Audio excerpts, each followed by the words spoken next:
You save all this money and it goes poof. What can we do about it? What can we do? The military education is different than academic education. We're taught to make mistakes. So every day I'd fly and we had to kill the engine on our aircraft and crash. It's called auto-rotation. I used to fly R-22s, and it's the scariest thing you've ever done. But every aircraft we do, I was cross-trained in all the aircraft. We always practice crashing.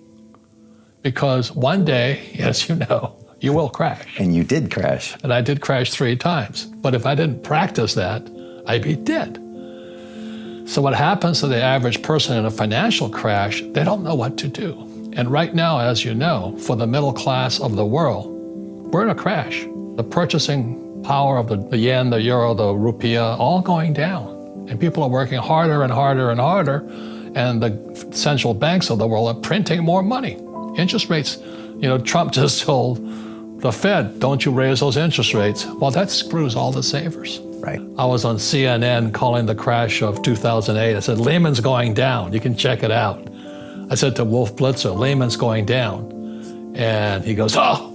And he got kind of flustered because they're not allowed to say stuff like that. Right. And we had Gene Chatsky, who represents Wall Street, the mutual funds and 401k guys. She goes, so they don't want what we know out there. So that's why fake is fake money, fake teachers, fake assets. How can you explain that to people? And then what do they need to know about fake assets to protect themselves, especially from this upcoming crash or crisis that's going to happen? Can I give you a very simple? Please. Okay, this here is a balloon. So in 1971, Nixon took the dollar off the gold standard. So what did that mean? That meant the US government, the US Treasury, could now print money. So the US Treasury would sell a bond to the Fed. Over here would be the Bank of England, Bank of Japan, ECB, and all this. The financial industry is 2 things, debt and taxes. Debt and taxes. And that's where fake starts. 1971, Nixon took the dollar off the gold standard, and the US dollar became debt. And we still tell kids to go to school, get a job, work hard, save money, and get out of debt, and invest in a well-diversified portfolio of stocks, bonds, mutual funds, and ETFs. That's not it. Now, who tells them to do that? That's the most ridiculous thing there is. The book starts and it says, lie number 1, saving money will make you rich. Yeah, it never will. You know that. Because they can print it. Why would you save it and why would you work for it if they can print it faster than you can work for it? And number 2 is they keep dropping the interest rates on it. And today in the world, America especially, is this gap between the rich and everybody else. And I know the game of the rich. My rich dad taught me, you know it because you're the banker.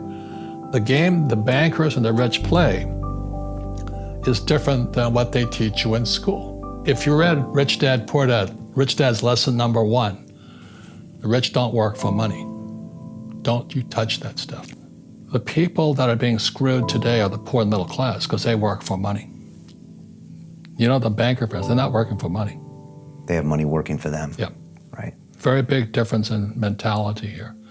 So we have, in America today, we have, even Ray Dalio of Bridgewater, one of the biggest hedge fund guys in America, he's saying this gap between the rich and everybody else is too wide. Well, you could have seen that back in 1972. Because the moment you corrupt money, the very thing that everybody works for, saves, counts on, they were screwed anyway. And our school systems, fake money, fake teachers, fake assets, part of that same system. Government, education, Wall Street, or City of London. And in Paris today, they have the yellow jackets. Yeah, the protesters. What's going on in America today are red for ed. All these school teachers are putting on red t-shirts because they know they're being screwed. They're protesting and all this. Their pension plans have been sucked dry by Wall Street. And what do? They put hedge fund managers in to manage the pensions. You gotta be kidding me. You put a hedge fund guy in to manage the biggest pot of money called the school teachers, firefighters, and police officers' pensions. They just sucked all the cash out of it. And the teachers are going, what happened to us? But because they don't know anything, it's red for ed. They're out there protesting in mass all over the United States. But you don't hear about it. They talk about the yellow jackets. They don't talk about red for ed. So this whole thing is coming apart right now. And it goes back to the question I have always asked, why doesn't our school teach us about money? Because Wall Street won't let them. That's simple. That's simple. And so if someone's listening to us that's stuck in that poor middle class trap and they hear it's their fear that ultimately is keeping them from that, that's a hard thing to hear, Robert. Well, every time I do a lot of speaking to the masses out there, Lehman doesn't invite me in because we're gone, but it's so risky. What you're saying is risky. And I said, what I do isn't risky for me, but it's risky for you. And when somebody says, what is risk? You have to look in the mirror. Do you know what I mean? For me to fly in Vietnam, that was high risk. But the higher the risk, the more you have to study. You know that, I know that. So if you're not gonna study, you're not gonna practice and all that, then you should do what Wall Street tells you to do. Buy, 401ks, mutual funds, ETFs and all that. But that's where they're fake assets, because they only make Wall Street or the city of London rich. Just watch where the cash is flowing. Follow the money. Yeah. It's not making the poor middle class rich.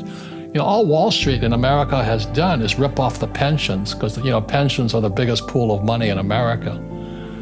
And states like Kentucky, New Jersey, Illinois, California, Hawaii are going bankrupt because Wall Street went in and just sucked all the cash out of their pensions. So the school teachers like my dad, the firefighters and police officers, they have no retirement now. And so that's why it's fake money, fake teachers, fake assets. They're the same system. You see, in 71, that's where fake starts. My rich dad sent me a letter. I was stationed on an aircraft carrier off Vietnam. And it says, hey, did you know that Nixon took the dollar off the gold standard? And we didn't know. We're not in the banking industry. And he says, watch out, the world's gonna change. So by the time I got the letter, it was 72. My co-pilot and I said, well, what does gold and gold standard mean? Well, we didn't know. Was illegal for Americans to own gold in 72.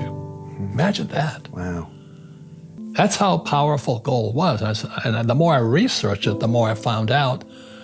So my co-pilot and I, where the book starts, fake starts, we fly behind enemy lines to go look for gold. We went to look for gold, and we're standing in front of this little Vietnamese woman who's the broker for the gold company, and she's selling this little cubes, nuggets of gold. And then, gold was 35 an ounce. It was now pushing 50 an ounce. So I figured, well, she's behind enemy lines, we're behind enemy lines, I can negotiate a deal. And she's a little tiny woman, little red teeth, because they chew beetle nuts all day long.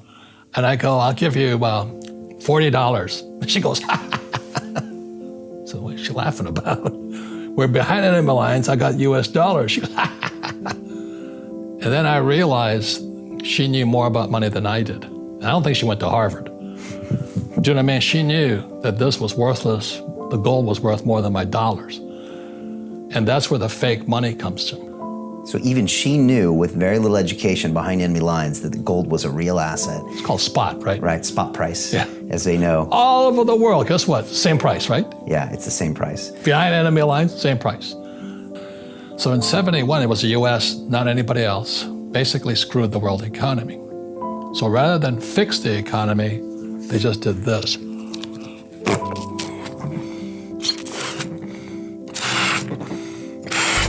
So things were fine. They fixed the economy. Inflation went through the roof. There's a dollar sign on it and like this.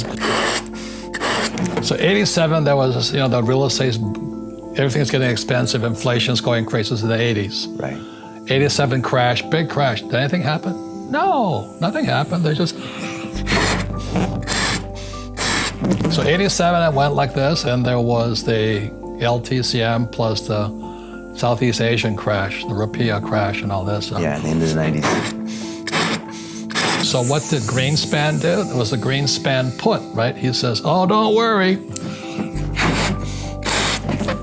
We'll give the banks all the money they want so you won't crash. So the banks and Treasury and the central bank, the Fed and Bank of England, they're like keeping this thing on. So everything's inflated now. They're pushing money into the system to prop it up every time. Fake money. Fake money. This is fake money Right. going in. So then in 2000, the dot-com crash hits, goes. So Greenspan kind of panics and he says, oh my God, we better keep this thing going, because that was a pretty big pop, you know? Yeah, I was there. So 2008, that's when everybody was into derivatives and, you know, pumping this baby up. And it did nearly come down. We had some Lehman came down and Bear Stearns was wiped out. And it was like this. So what did Bernanke and those guys do? More. So after 2008, they just kept pumping it, and it's getting worse. So now we have the stock market, this one area of the economy, all-time highs, floating on fake money. Real estate, I mean, I don't know how people can afford to live. You know, in New York, I was looking at a condo for $55 million. You know, real estate in Silicon Valley, you can't afford to live there. And then all these companies started borrowing money, so the economy's good, and you know, unemployment's low and all this. They say there's no inflation, but have you seen the price of food, real estate, and student loans and medical? It's a bubble, you know? So now what's going to happen is the baby boomers, my generation, are going to start to retire. There's no money there. Social Security is broke, pensions are broke, the students are broke. You know, they're screwing everybody with debt. This is called, not economics, this is called bubblenomics. But they'll never teach you this in school. You know, this is like heroin. The moment you take that one hit, they say, okay, I'll quit next week. And the economy gets worse, so they go, Trump gave us a tax cut in America. This thing gets bigger and bigger and bigger. So what happened in 2008, they stopped it by printing money. So they call it the Great Recession. But they didn't really fix anything. You know, derivatives went from 700 trillion to 1.2 trillion today. Twice as much. So when the recession hit, the PhD standard came in. That was Bernanke, you know, and then Yellen. The PhD said, they have PhDs. Well, it's no different than long-term capital, LTCM. They had Nobel Prize winners, people like my poor dad, academics, you know. So anyway, this is what's going on in the world economy today. So the baby boomers are going to retire now. Student loans are bust. So do you have to be an economist to say what's going to happen? Because we're fighting a 12-year war now. Entitlements are going through the roof. National debt to GDP is 109 in America, 109%. 90% is too late. We have to keep printing now. So this is called bubblenomics, and this is what's going to happen. Scary stuff. It's happened throughout history. And what can we do about it? What can we do as the people watching here? What can they do with their money, with their brain?